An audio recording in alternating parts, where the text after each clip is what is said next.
The idea of diversification makes sense to a point. If you don't know what you're doing, and you want the standard result and not be embarrassed, well, of course you can widely diversify. Now, nobody's entitled to a lot of money for recognizing that because it's a truism. It's like knowing that 2 and 2 equals 4.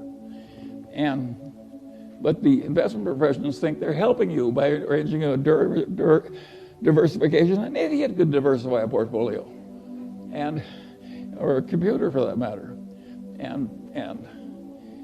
But the whole trick of the game is to have a few times when you know that something is better than average, and invest only where you have that extra knowledge. And then if you get just a few opportunities, that's enough. And what the hell does you care? You own 3 securities and J.P. Morgan Chase owns 100.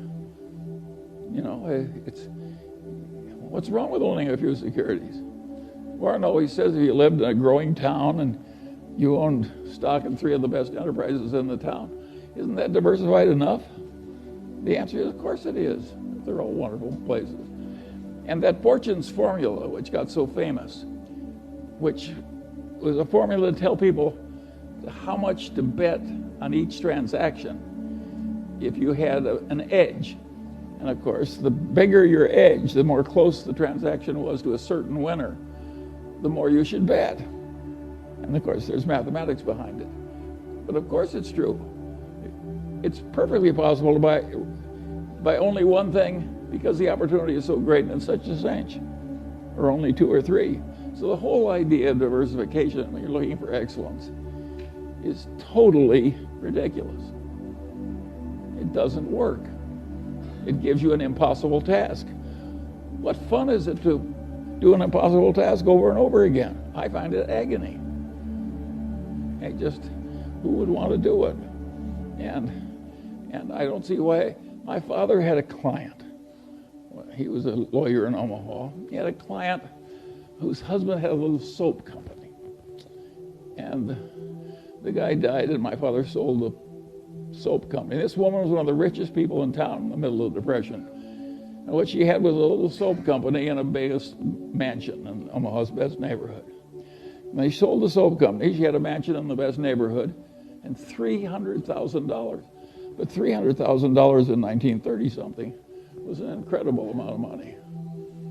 A little hamburger was a nickel, a big hamburger was a dime, and the all-you-can-eat cafe in Omaha would feed you all you needed to stay alive for 2 bits a day. I mean, $300,000. Well, she didn't hire an investment counselor. She didn't do anything. She's a wonderful old woman. And she just took that and she divided it into 5 chunks. And she bought 5 stocks. I remember 3 of them because I probated her estate. And it was, one of them was General Electric, one was Dow, one was DuPont, and I forget the other 2. And she never changed those stocks. She never paid any advisor. She never did anything. And she bought some municipal bonds. She never spent her income. And she bought some municipal bonds from time to time with the incomes. By the time she died in the 50s, she had $1.5 million. No costs, no expenses. And I said, how did you decide to do that?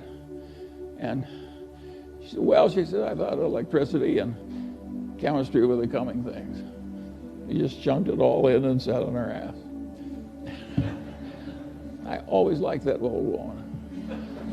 My kind of a girl. But it's rare.